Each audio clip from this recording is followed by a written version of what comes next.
कोई उदासी नहीं। कहने का अभिप्राय है कि हमारी इच्छा से ये कथा नहीं होती, बिना भगवान की कृपा के, हमारे पितरों की कृपा से जब उन्हें सुननी होती है तो वो प्रेरणा उत्पन्न करा देते और ये कथा हो जाती है। अब एक जीवंत प्रमाण आप सुनो। हमने अभी बहुत बड़ा यज्ञ करवाया सत्संग। ये केवल भगवत तुम भी सुनना बेटा, एक हमारे जीवन के तो ढेर चमत्कार है, लेकिन भगवान के चमत्कार किसी को बताने से पुण्य समाप्त होता है। क्या करना है बता करके, लेकिन आप हमारे शिष्य लोग इसलिए शिष्य को बताना चाहिए।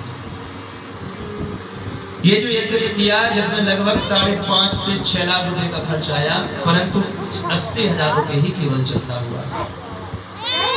अब खर्च आना है कितना, बोले 5 लाख। यज्ञ कैसे हो, यज्ञ तो हमने ठान लिया, गुरुजी आ गए, गुरुजी के साथ 10 ब्राह्मण आ गए, 10 ब्राह्मण। गुरुजी के खर्च ऐसे महाराज कि दिन में बंदी कटे और रात में गुरुजी को बिल बन जाए। उमेश महाराज बेटा इतने रजगरा के लड्डू लाने, इतने काजू लाने, ये सब।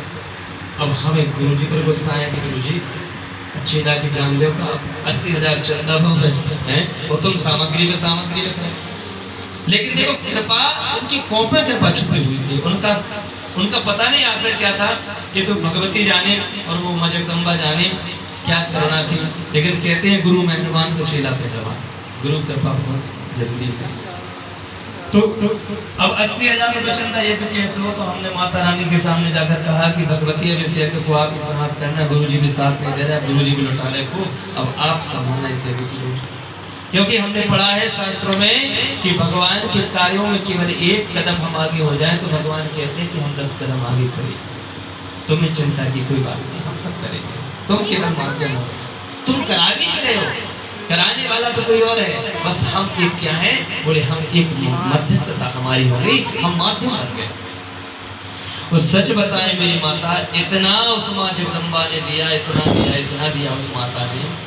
ऐसे ऐसे शिष्य आए, ऐसे ऐसे लोग आए कि जो सीधे 10,000 रुपये, 5,000 रुपये, 2,000 रुपये हमारी मुट्ठी में देकर चले। और जब हमने पोटली खोली तो 4.5 लाख रुपये निकले। जय भगवती की एक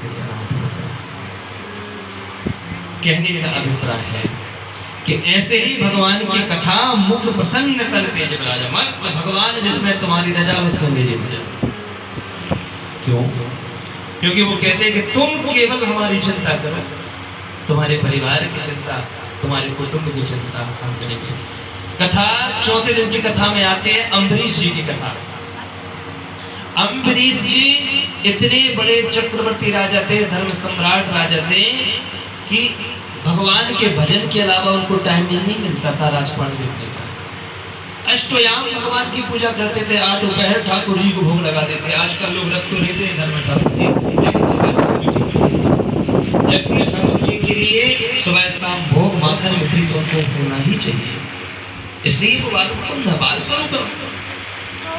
तो अष्टयाम पूजा कर देते। तो एक दिन क्या हुआ, दुर्वासा ऋषि जी उनके घर आगे एकादशी का व्रत करते थे, तो उन्होंने सुदर्शन से कहा सुदर्शन इसको तो मेरी पूजा से टाइम नहीं मिलता, 24 घंटे मेरी पूजा कर, इसलिए एक काम करो, इसके राजपाट की रक्षा करना। इसे राजपाट का कोई भय नहीं है, इतना बड़ा राज चाहे जहाँ पैसे डले हैं, इसको तो पैसे देखने का समय नहीं, इसलिए तुम इसके राजपाट की रक्षा करो। तो भगवान भागवत जी के 11वें स्कंद में कहते हैं कि सब कुछ त्याग करके जो मेरी शरण में आ जाता है और मेरी कथाओं में, यज्ञ में, अनुष्ठानों में, मेरे कार्यों में धन को जो व्यय करता है उसे मैं खूब चकाचक देता हूं। और जहां मेरे कार्यों में कोई बाधा आ जाए और तुम उस कार्य को ना कर पाओ तो मेरी क्षमा मान करके बस मुझे प्रणाम कर देना। कहने का अभिप्राय है जब आप नाव पर सवार होकर के नाव पर यात्रा कर रहे हो, अचानक तूफान आ जाए तो नाव खेने वाले केवट की बुद्धि काम करना बंद कर दे और आपसे तैरता तो आती नहीं है, तो फिर आप क्या करोगे? आप दोनों यही करोगे कि भगवान अब तो आपके हाथ में डोर है, आप ही बचा दो। ऐसे कार्यों में कोई बाधा, धन की बाधा आ जाए, तन की बाधा आ जाए, तब क्या करना चाहिए? तब केवल भगवान पर आश्रित हो जाओ कि प्रभु आप जानो, ना हमारे गुरु जी की बुद्धि काम करे ना कुछ करे। तो भगवान कहते हैं हम कृपा के ऐसे अनुकूल हवा चला देते हैं कि ना तुम्हारी अपने आप किनारे पर लग जाएगी। बोलो भक्तवत्सल भगवान की। तो भागवत जी का जो प्रथम श्लोक है वो क्या है कि सच्चिदानंद रूपाय विश्वोत्पत्त्यादि हेतवे तापत्रय विनाशाय श्री कृष्णाय वयं नमः। भागवत जी का पहला श्लोक। बोले भगवान कैसे हैं? भगवान के स्वरूप को बताया है। भागवत का प्रथम श्लोक है भगवान कैसे? बोले भगवान सच्चिदानंद है।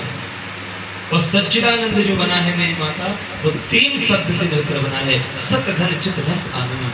तो भगवान का जो पहला स्वरूप है वो कैसा बताया है? बोले वो सत बताया है। भगवान का स्वरूप